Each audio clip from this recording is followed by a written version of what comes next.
Hi, this is Steve Westmark, Council Realty. Thanks so much for watching my video blog this week. I thought I'd share with you statistically information on how our marketplace has changed through the month of July, because we have all the July statistics in, but showing you more by price ranges and types and styles of houses.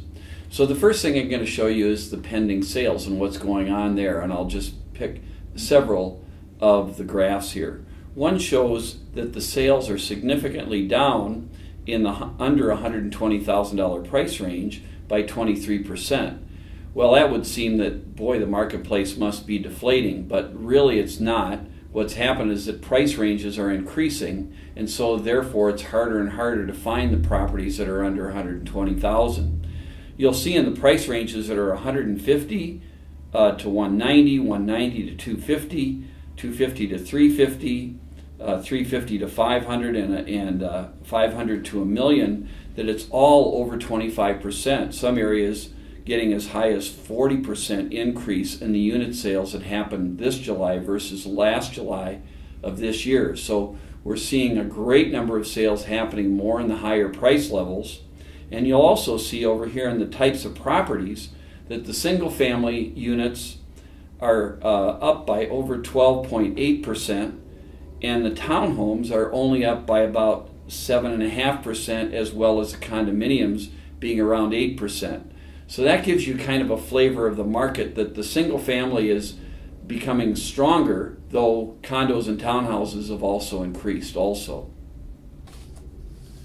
The next graph I'm showing you is what's gone on in the median sale price, and I'm going to show you what's happened in 5 different types.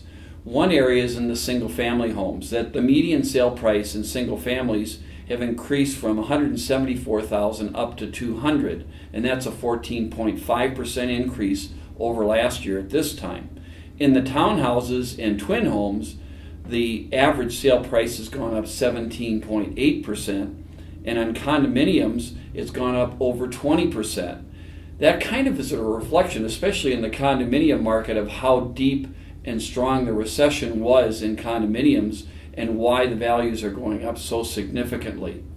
The next 2 graphs show the construction makeup, and it shows that in the single family homes that it's gone that are used, it's gone up by about 15%. So we've seen about in the real marketplace, that's where our strength has happened, is about 15% increase over the last year, showing once again how difficult our bottom was and how strongly we're coming out of it. The next one shows that new construction is up by 11%, which goes along with inflation and what has happened in the increase in the new construction sales. The last 2 graphs I'm going to show you just some simple things on the inventory of housing. Remember, I first started in this blog about talking about how the sales were down in pending in properties under $120,000. Well, you can see by this graph here that the properties that are on the market right now are down under $2,000 from where they were a year ago at over $4,000. That is why we're seeing such a decline in that area.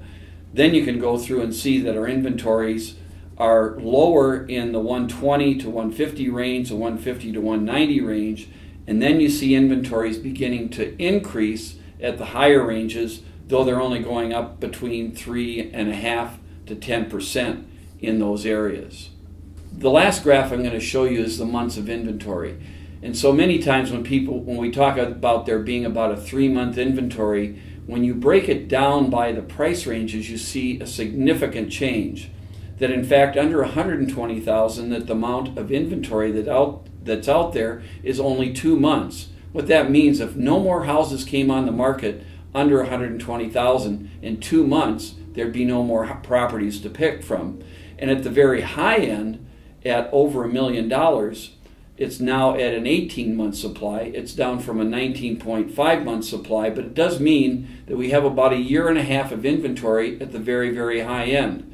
So that's why when you go in to look at pricing your home or purchasing a home, you want to see what is the supply I'm dealing with and what is my competition. Many times when you hear people talk about multiple offers happening on their homes, it's down in the inventory ranges where it's under 4 months. And as you get over 4 months, you get into a different type of market. Well, anyways, thanks for watching my video blog this week. And I'd love to talk to you specifically about your area, your price range, and your style of house in helping you sell your house, or as you go to purchase a home, how are these statistics affecting your sale and desire in purchasing a property. Make it a great day. Bye now.